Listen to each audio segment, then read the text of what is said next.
اس کا آپ ایک ٹائم فریم بنا سکتے ہیں. آپ اگر 8.5 گھنٹے اپنے ذاتی اس کو دے دیں نا, کھانے پینے سونے کو 8.5 گھنٹے دے دیں. رمضان کو تو ہم میں سے بعض لوگوں نے سونے کا مہینہ بنایا ہوا ہے, پورا دن سوتے رہو بس. بعض لوگ تو ظہر بھی جاتی ہے, عصر بھی جاتی ہے, سو رہے ہیں. کیوں بھائی؟ میں نے روزہ رکھا ہے. بھائی روزے کا کیا مطلب ہے؟ نماز بھی چھوڑ دی. روزے کا تو مقصد تھا نماز زیادہ پڑھیں, روزے کا تو مقصد تھا تلاوت زیادہ کریں, روزے کا تو مقصد تھا ذکر زیادہ کریں. ہماری ظہر بھی جاری ہے, عصر بھی جاری ہے, مغرب میں افطاری میں بیٹھے, افطار پارٹی ہے تو مغرب بھی گئی, اور گپ شپ میں بیٹھے تو عشاء بھی گئی, تراویح بھی گئی. تو یہ تو طریقہ کار نہیں ہے رمضان گزارنے کے. سونے کا مہینہ تو نہیں ہے. آپ طے کر لیں بھائی 8.5 گھنٹے یا 9 گھنٹے 10 گھنٹے میں نے سونا ہے, کھانا ہے, پینا ہے, افطاری سحری, 10 گھنٹے میرے اس کے بہت ہے نا. 10 گھنٹے 7 گھنٹے آپ اپنے لیے متعین کر دیں, اپنی جاب کے, کاروبار کے, ملازمت کے 7 گھنٹے میرے اس کے. کتنے گھنٹے ہو گئے؟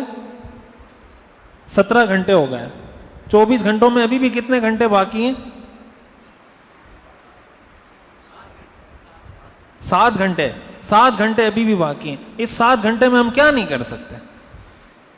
7 گھنٹے ایک معنی رکھتا ہے. لوگ کہتے ہیں ٹائم نہیں ہے ہمارے پاس. کس چیز کا ٹائم نہیں ہے بھائی؟ 7 گھنٹے. آپ 10 گھنٹے اگر سوئیں نا رمضان میں, آپ 11 گھنٹے کر لیں, آپ 12 گھنٹے کر لیں, 5 گھنٹے پھر بھی آپ کے پاس فری ہیں. اس میں 1 گھنٹہ آپ بچوں کو دے دیں, 2 گھنٹے بچوں کو دے دیں, فیملی والوں کے ساتھ گپ شپ, حال احوال, 3 گھنٹے پھر آپ کے پاس فری ہیں. یہ جو ہم بعض اوقات تخمینے لگا رہے ہوتے ہیں نا, ہمارے پاس ڈیٹا نہیں ہوتا. ڈیٹا نہ ہونے کی وجہ سے ہمارے سارے تخمینے غلط ہوتے ہیں. یہ ڈیٹا ہے جو میں آپ کو بتا رہا ہوں. یہ پیپر ورک کریں آپ, یہ بچوں کو سکھائیں. پھر اپنے لیے کچھ ریمائنڈرز لگائیں. ریمائنڈرز کا مطلب یہ ہو سکتا ہے آپ نے آج کے دن میں جو اہم کام کرنے ہیں, مثلا 5 پارے تلاوت کرنے ہیں, یہ کرنا ہے, ایک پیج پہ بڑا سا لکھ کے کہیں گھر میں لگا دیں. آتے جاتے آپ کی اس پہ نظر پڑے گی, بھائی یہ کام کرنا ہے, ہوا نہیں ہوا.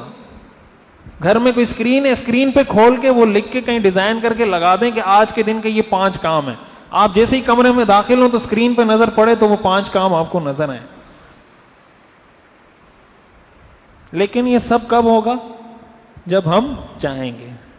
جب ہم چاہیں گے کہ ہم اچھا رمضان گزاریں, تو آپ کی اسٹریٹجی ہو, آپ کا فریم ورک بنا ہوا ہو, کنٹرول پوائنٹس بنے ہوئے ہوں, اور اینڈ میں آپ ریزلٹ اور آؤٹ کمز دیکھیں کہ مجھے کیا حاصل ہوا کیا نہیں. اللہ تعالیٰ کی ذات سے امید ہے کہ اگر ان باتوں پہ ہم عمل کر لیتے ہیں